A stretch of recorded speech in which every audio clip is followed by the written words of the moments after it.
नमस्कार दोस्तों, स्वागत है आप सभी साथियों का स्मार्ट स्टडी पर। साथियों, आरआरबी एनटीपीसी अंडर ग्रेजुएट का पेपर चल रहा है और अभी आपका पेपर 28, 29 अगस्त को है। फिर आपका पेपर जो है 1, 2, 3, 4, 8 और 9 सितंबर को बाकी है। यानी जिनका पेपर अभी बाकी है उनके लिए बहुत ही इंपॉर्टेंट सेशन लेकर आए हैं। टॉप 70 जीके जीएस के क्वेश्चंस रहेंगे इस वीडियो में। तो जितने साथियों का पेपर बाकी है आप हमें कमेंट बॉक्स में बता सकते हैं कि आपका पेपर कब है और किस शिफ्ट में है।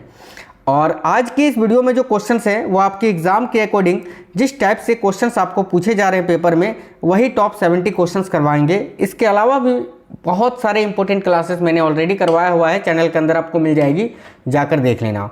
तो चलिए शुरू करते हैं, देखते हैं क्वेश्चंस। आप सभी से रिक्वेस्ट है वीडियो को एक लाइक करना, क्लास पसंद आए तो दोस्तों के साथ जरूर शेयर करना। पहला क्वेश्चन है, गीता रहस्य नामक ग्रंथ किसके द्वारा लिखा गया है। क्लास आपकी बिल्कुल फास्ट रहेगी, सुपर फास्ट क्लास आपको करवाएंगे। देखिए, गीता रहस्य नामक ग्रंथ जो है ये किसके द्वारा लिखा गया है। करेक्ट आएगा बाल गंगाधर तिलक के द्वारा। करेक्ट है साथियों, ऑप्शन नंबर बी, बाल गंगाधर तिलक। अगला, किस सदन में अध्यक्ष उस सदन का सदस्य नहीं होता है। तो देखिए, किस सदन में अध्यक्ष जो है उस सदन का सदस्य नहीं होता है, तो भाई करेक्ट आंसर हो जाएगा यहाँ देखिएगा राज्यसभा का। ऑप्शन नंबर बी करेक्ट है, राज्यसभा। नायक समिति का संबंध किससे है। यह क्वेश्चन बहुत इंपॉर्टेंट है। नायक समिति का संबंध किससे है जो बार बार पूछा जाता है, याद रखिएगा लघु उद्योगों से। ठीक है, लघु उद्योग करेक्ट आंसर होगा। ऑप्शन नंबर बी याद रखना, लघु उद्योग जो कि अभी MSME के अंतर्गत आता है साथियों, सूक्ष्म लघु एवं मध्यम उद्यम मंत्रालय जो है उसके अंतर्गत आता है, याद रखना लघु उद्योग। ऑप्शन नंबर बी इस क्वेश्चन के लिए आपका करेक्ट आंसर हो जाएगा। अगला क्वेश्चन जो है, भारतीय हीरा संस्थान, ठीक है, ये कहाँ पर स्थापित है। देखिए, भारतीय हीरा संस्थान की बात की जा रही है, पूछा जा रहा है कि ये कहाँ पर स्थापित है। तो ये सूरत में स्थापित किया गया है, सूरत में स्थित है वर्तमान में, गुजरात के सूरत में। राइट है ऑप्शन नंबर बी, सूरत। निम्न इतिहासकारों में किसने अकबर को इस्लाम का शत्रु कहा था। भाई इनमें से कौन से वो इतिहासकार हैं जिन्होंने मुगल शासक अकबर को इस्लाम का शत्रु कहा था। देखिए, करेक्ट आएगा बदायूनी ने। आपको बता दें, मैंने वो सारे टॉपिक्स कवर किया है जिन जिन टॉपिक्स से आपके पेपर में क्वेश्चंस आ रहे हैं। ठीक है, बदायूनी करेक्ट आंसर हो जाएगा। राष्ट्रपति को कौन सहायता एवं मंत्रणा देता है। तो साथियों, भारत के जो राष्ट्रपति हैं, राष्ट्रपति को कौन सहायता एवं मंत्रणा देता है। तो देखिए, राइट होगा संघीय मंत्री परिषद। ठीक है, ऑप्शन नंबर डी करेक्ट है, संघीय मंत्री परिषद। अगला, बंगाल का द्वैध शासन कब से कब तक चला था। द्वैध शासन की बात करें ना तो ये 1665 से 1772 तक 1765 से 1772 तक चला था।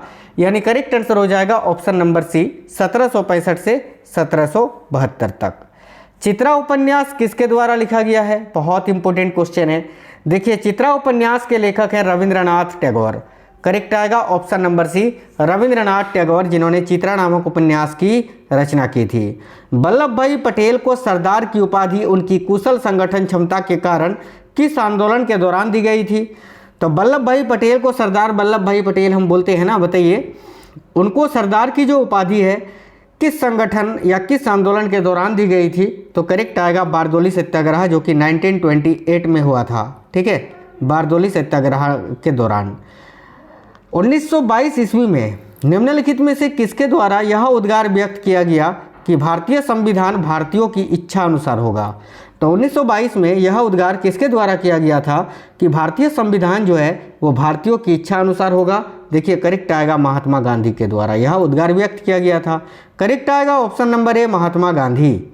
निम्नलिखित में से किसने भारतीय राष्ट्रीय कांग्रेस के कराची अधिवेशन 1931 ईस्वी की अध्यक्षता की थी। तो भाई इनमें से वो कौन व्यक्ति थे जिन्होंने 1931 के कांग्रेस के कराची अधिवेशन की अध्यक्षता की थी। देखिए, राइट है वल्लभ भाई पटेल ने। Option number D. निम्न में से कौन सी समिति भारत में निर्धनता के अनुमान से संबंधित रही। बताइए, इनमें से कौन सी समिति है जो निर्धनता के अनुमान से संबंधित रही है।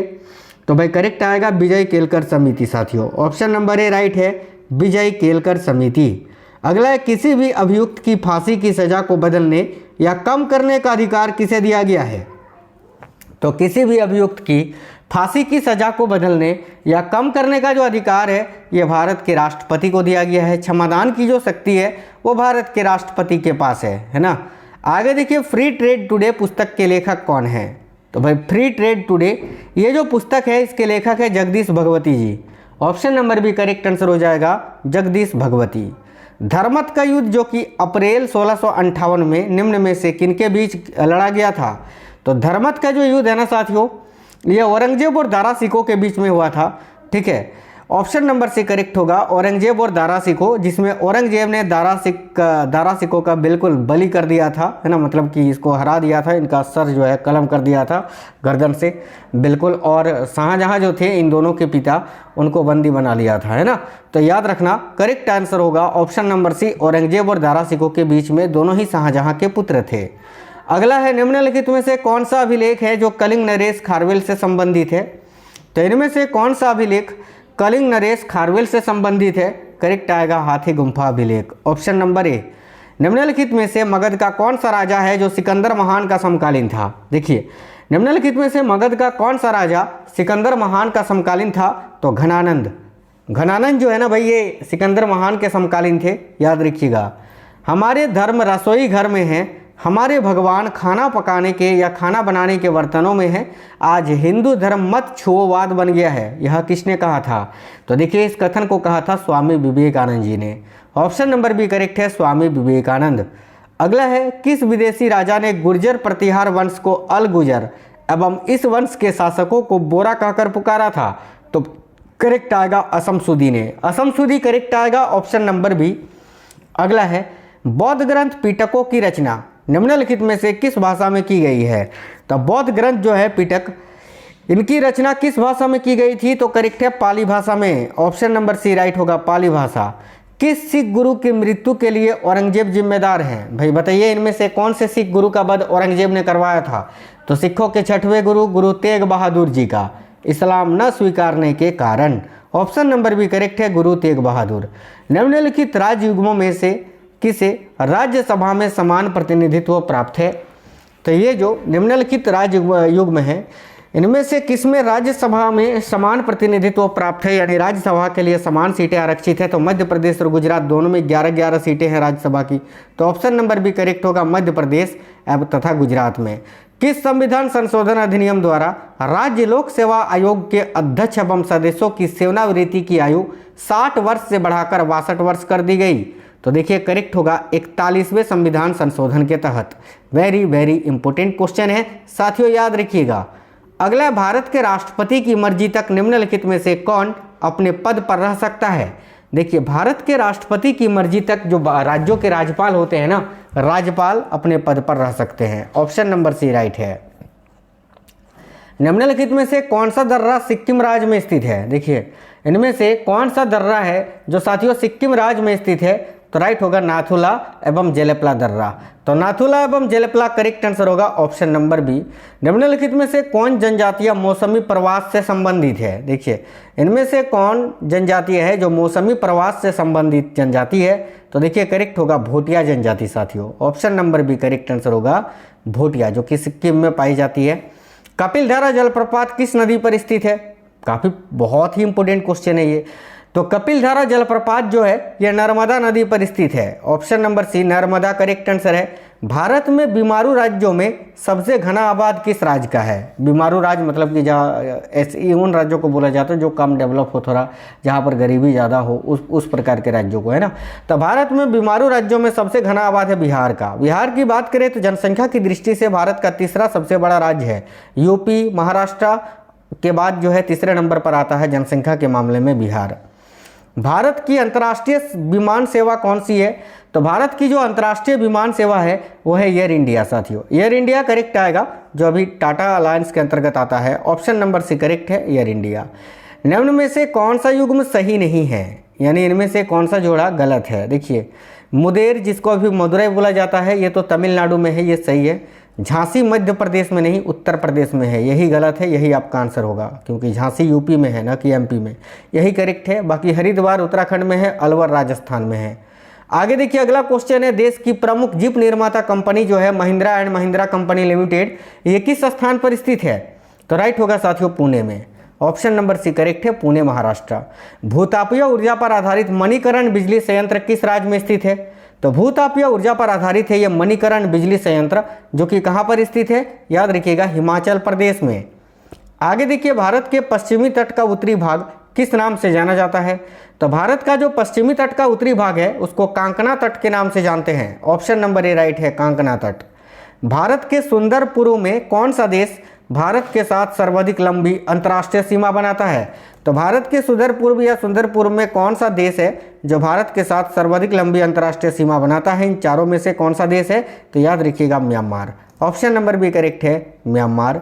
ग्रीष्म काल में आने वाले तूफानों को निम्नलिखित में से किस राज्य में काल वैसाखी के नाम से जाना जाता है। तो भाई ग्रीष्म काल में जो तूफान आते हैं निम्नलिखित में से किस राज्य में उनको काल वैसाखी कहा जाता है। देखिए करेक्ट होगा पश्चिम बंगाल में। महात्मा गांधी दक्षिण अफ्रीका से भारत किस वर्ष लौटे थे। तो देखिए महात्मा गांधी जी जो हैं ये दक्षिण अफ्रीका से भारत कब लौटे थे, तो साथियों राइट होगा 1915 में, लगभग 21 वर्षों के बाद, है ना। अस्तो मा सद्गमया कहाँ से लिया गया मंत्र है। तो अस्तो मा सद्गमया जो है ये ऋग्वेद से लिया गया है साथियों। ऑप्शन नंबर ए करेक्ट है, ऋग्वेद। किस मुगल बादशाह के दुर्भाग्य पर व्यंग्य करते हुए यानी मजाक उड़ाते हुए लेनपुल ने लिखा है कि वह जीवन भर ठोकरें खाता रहा और ठोकर खाकर ही उसके जीवन का अंत हुआ। तो ये भाई जो है ना हुमायूं के बारे में लेनपुल ने लिखा है। ऑप्शन नंबर सी राइट होगा, हुमायूं। किस रचना में नारी को सूरा और पासा के साथ 3 प्रमुख बुराइयों में शामिल किया गया है। देखिए करेक्ट होगा ऑप्शन नंबर ए, मैत्रायणी संहिता में। साथियों ये क्वेश्चंस बहुत इंपॉर्टेंट है, जिस लेवल के आपको अभी क्वेश्चंस पूछे जा रहे हैं। देखिए आप लोग सभी साथी क्लास को लाइक जरूर करिएगा और वीडियो को दोस्तों के साथ शेयर करा करिए।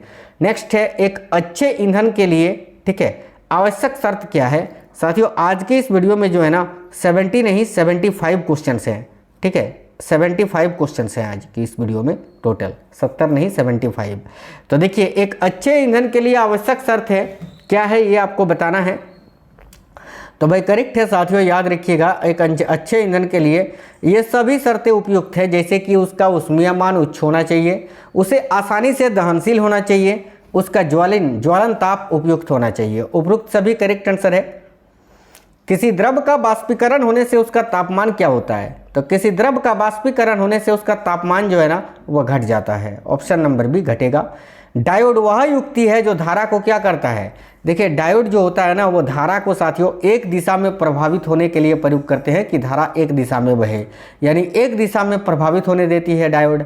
अगला है, पूर्ण विकिरण उत्तापमापी किस सिद्धांत पर आधारित है। देखिएगा पूर्ण विकिरण उत्तापमापी जो है ये स्टीफन हॉकिंग के सिद्धांत पर कार्य करता है। तो करेक्ट होगा स्टीफन के प्रभाव पर। अगला, हृदय की धड़कन को नियंत्रित करने के लिए निम्न में से कौन सा खनिज आवश्यक होता है। देखिए हृदय की धड़कन को नियंत्रित करने के लिए कौन सा खनिज आवश्यक है, करेक्ट आएगा potassium. Option number C correct होगा, पोटेशियम। ऑर्निथोलॉजी में किसका अध्ययन होता है। तो भाई ऑर्निथोलॉजी के अंतर्गत जो है ना पक्षी का अध्ययन होता है, बर्ड्स का। ऑप्शन नंबर ए पक्षियों का। ऑक्सीश्वसन का अंतिम उत्पाद क्या होता है। देखिए ऑक्सीश्वसन का अंतिम उत्पाद जो होता है वो होता है साथियों carbon dioxide. Option number A correct होगा, कार्बन डाइऑक्साइड। प्रोग्राम हेतु सर्वप्रथम विकसित की गई कंप्यूटर भाषा कौन सी है। तो प्रोग्राम हेतु सर्वप्रथम विकसित की गई जो कंप्यूटर भाषा है वो है Fortran. Option number A correct होगा, फोर्टन। लोकसभा में राज्यवार सीटों का आवंटन 1971 की जनगणना पर आधारित है। यह निर्धारण किस वर्ष तक यथावत होगा। यानी लोकसभा में जो सीटें बांटी गई हैं ना साथियों सभी राज्यों में, वो 1971 की जनगणना पर आधारित है। आपको बताना है ये किस वर्ष तक वैसे ही रहेगा। तो करेक्ट है 2026 ईस्वी तक। निम्नलिखित में से कौन सी योजना भारत सरकार द्वारा आरंभ नहीं की गई है। तो भाई देखिए इनमें से कौन सी योजना है, तो वृद्धावस्था पेंशन योजना, भारत निर्माण योजना, कुटीर ज्योति योजना, ये सभी भारत सरकार के द्वारा आरंभ की गई योजना है। लेकिन जीवन तरंग जो है ये योजना भारत सरकार द्वारा आरंभ नहीं की गई है। तो option number D correct answer हो जाएगा। क्वेश्चन नंबर 50 है, विचित्र चित मत विलास आदि उपाधि धारण करने वाला पल्लव शासक कौन था। यानी कौन से पल्लव शासक हैं जिन्होंने विचित्र चित मत विलास आदि उपाधि धारण की थी। तो भाई राइट होगा महेंद्र वर्मन द्वितीय ने। Option number B correct answer है। ब्रिटिश नागरिकों को सर्वप्रथम किस वर्ष में भारत में भूमि खरीदने एवं बसने की अनुमति मिली थी। ये क्वेश्चन वेरी इंपॉर्टेंट क्वेश्चन है। करेक्ट आएगा 1833 के चार्टर एक्ट के तहत। ऑप्शन नंबर बी करेक्ट होगा। अगला है, आत्मनिर्भरता किसका मुख्य उद्देश्य था। किस पंचवर्षीय योजना का मुख्य उद्देश्य था आत्मनिर्भरता? याद रखिएगा 7वीं पंचवर्षीय योजना का। ऑप्शन नंबर बी राइट होगा 7वीं योजना। निम्नलिखित में से विजयनगर राज्य का प्रथम राजवंश कौन सा था? तो भाई विजयनगर राज्य का प्रथम राजवंश कौन सा था? देखिए यहाँ करेक्ट आंसर आपका हो जाएगा Sangma. Option number B correct है। अगला है मुस्लिमों को सेना में नियुक्त करने वाला विजयनगर का प्रथम शासक कौन था? तो मुस्लिमों को सेना में नियुक्त करने वाला विजयनगर का प्रथम शासक था देवराय प्रथम। ऑप्शन नंबर ए करेक्ट है, देवराय प्रथम। किस सुल्तान ने सैनिकों को भू अनुदान के स्थान पर नगद वेतन देने की प्रथा चलाई थी? तो उनमें से कौन से सुल्तान हैं जिन्होंने सैनिकों को भू अनुदान के स्थान पर नगद वेतन देने की प्रथा चलाई थी? राइट है, अलाउद्दीन खिलजी ने। ऑप्शन नंबर ए करेक्ट होगा। निम्नलिखित राज्यों में से किसके द्वारा अपना वन अपना धन योजना प्रारंभ की गई है? अपना वन अपना धन योजना किसके द्वारा प्रारंभ की गई है? देखिए राइट है, हिमाचल प्रदेश के द्वारा। Option number C. समाजवाद का अर्थ क्या होता है? साथियों ये पूछा जा रहा है, समाजवाद का अर्थ क्या होता है? याद रखना सामाजिक न्याय। Option number C. अगला, निम्नलिखित में से किस स्थान को Periplus of the Erythraean Sea में पोडू के नाम से संबोधित किया गया है? राइट होगा अरिका मेडू को। Option number B. हर्ष के शासनकाल में उत्तर भारत का सबसे महत्वपूर्ण शहर कौन सा था? यानी हर्षवर्धन के शासनकाल में उत्तर भारत का सबसे महत्वपूर्ण शहर कौन सा था? देखिए राइट होगा Kannauj. Option number C Kannauj. 1857 की क्रांति के समय ब्रिटेन का प्रधानमंत्री कौन था? Very very important question. तो भाई 1857 के क्रांति के समय ब्रिटेन का जो प्रधानमंत्री थे वो थे Lord Palmerston. Option number D correct है। बंगाल और उड़ीसा में वैष्णववाद को लोकप्रिय बनाने का श्रेय किसे है? बंगाल और उड़ीसा में वैष्णववाद को लोकप्रिय बनाने का श्रेय किसे दिया जाता है? तो चैतन्य महाप्रभु को। ऑप्शन नंबर ए करेक्ट होगा, चैतन्य महाप्रभु। संविधान के किस अनुच्छेद के प्रावधानों के अंतर्गत भारत सरकार द्वारा भारत रत्न, पद्म विभूषण आदि अलंकार प्रदान किए जाते हैं? करेक्ट है, अनुच्छेद 18 के तहत। वह भारतीय राज्य जिसका वित्तीय लेन देन भारतीय रिजर्व बैंक के माध्यम से नहीं होता है, यहाँ इसका करेक्ट आंसर जम्मू कश्मीर हो जाता, लेकिन अब जो है आर्टिकल 370 हटा दिया गया है, तो अब जो है ये क्वेश्चन आपको ऐसा नहीं पूछेगा। आगे देखिए, केंगा परमाणु विद्युत संयंत्र कहाँ अवस्थित है? तो केंगा परमाणु विद्युत संयंत्र जो है ना, ये कहाँ पर स्थित है? करेक्ट है, कर्नाटक में। Option number 1 Karnataka. खजुराहो के मंदिर का संबंध किससे है? तो खजुराहो में जो मंदिर है उनका संबंध शैव संप्रदाय, वैष्णव संप्रदाय, जैन संप्रदाय तीनों से है। तो ऑप्शन नंबर डी 1, 2 और 3 तीनों से करेक्ट होगा। किसान क्रेडिट कार्ड योजना किस वर्ष शुरू की गई थी? देखिए, तो किसान क्रेडिट कार्ड योजना वेरी वेरी इंपॉर्टेंट क्वेश्चन है, जो कि 1998 में शुरू की गई थी। ऑप्शन नंबर सी करेक्ट होगा। चैतन्य महाप्रभु किस संप्रदाय से जुड़े थे? देखिए, चैतन्य महाप्रभु की बारे में पूछा जा रहा है, ये किस संप्रदाय से जुड़े थे? करेक्ट है, गौड़िया संप्रदाय से। ऑप्शन नंबर सी। गोवा, दमन और दीव का उपनिवेशीकरण मूलतः किया गया था किसके द्वारा? तो गोवा, दमन और दीव का उपनिवेशीकरण जो है ना, ये किसके द्वारा किया गया था? देखिए राइट होगा, पुर्तगालियों के द्वारा। साथियों, किस वेद में सभा को नरिष्ट अर्थात सामूहिक वाद विवाद का अनुल्लंघनी कहा गया है? तो याद रखिए किस वेद में? तो अर्थववेद में। Option number D Atharvaveda. Akbar ने सर्वप्रथम वैवाहिक संबंध राजपूतों के जिस गृह से स्थापित किए थे वह क्या था? यानी अकबर ने सर्वप्रथम वैवाहिक संबंध किसके साथ बनाया था? राजपूतों के किस गृह से? तो करेक्ट आएगा यहाँ कछवाहों से। कछवाहों, ऑप्शन नंबर भी करेक्ट होगा, कछवाहों से। झंडा गीत किसने लिखा है? तो झंडा गीत जो है ना, इसको श्यामलाल गुप्त पार्षद जी ने लिखा है। ऑप्शन नंबर डी करेक्ट होगा, श्यामलाल गुप्त पार्षद। भारतीय संविधान के किस अनुच्छेद में विभिन्न राज्यों से संबंधित विशिष्ट प्रावधान का उल्लेख है? तो भाई बहुत इंपॉर्टेंट है, अनुच्छेद 371 में। ठीक है, ए से लेकर जे तक में विशिष्ट राज्यों का प्रावधान किया गया है। याद रखना, जैसे कि अनुच्छेद 371 का ए में नागालैंड को विशिष्ट राज्य का दर्जा, उसी प्रकार से जे तक जो है विभिन्न राज्यों को जो है विशिष्ट प्रावधान दिया गया है। अगला क्वेश्चन है, समस्थानिक क्या होते हैं? भाई समस्थानिक वो होते हैं जो क्या होते हैं?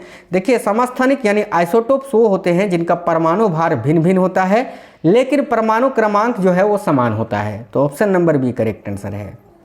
भारत में विकसित परम सुपर कंप्यूटर का विकास किस संस्था ने किया है? देखिए, भारत का जो पहला सुपर कंप्यूटर है उसका नाम है परम। इसको किस संस्था ने विकास किया था? तो भाई सीडेक ने। सीडेक जो कि पुणे में स्थित है। ऑप्शन नंबर ए करेक्ट होगा, सीडेक ने। अंतिम क्वेश्चन है कि 1 नॉटिकल मील बराबर कितना होता है? याद रखना 1 नॉटिकल मील बराबर 1.85 किलोमीटर होता है। ठीक है, ऑप्शन नंबर सी इस क्वेश्चन का करेक्ट आंसर हो जाएगा। साथियों 75 क्वेश्चंस थे जिनका भी पेपर अभी बाकी है। Wish you all the best. बिल्कुल अच्छे से पेपर होगा। आप लोग जितनी भी एक्सपेक्टेड क्लासेस हैं वो सारे देख लीजिए, चैनल के अंदर प्लेलिस्ट में मिल जाएगा। वीडियो को लाइक करना, कमेंट बॉक्स में बताना आपका पेपर कब है और किस शिफ्ट में है। मिलेंगे नेक्स्ट वीडियो में। जय हिंद, वंदे मातरम।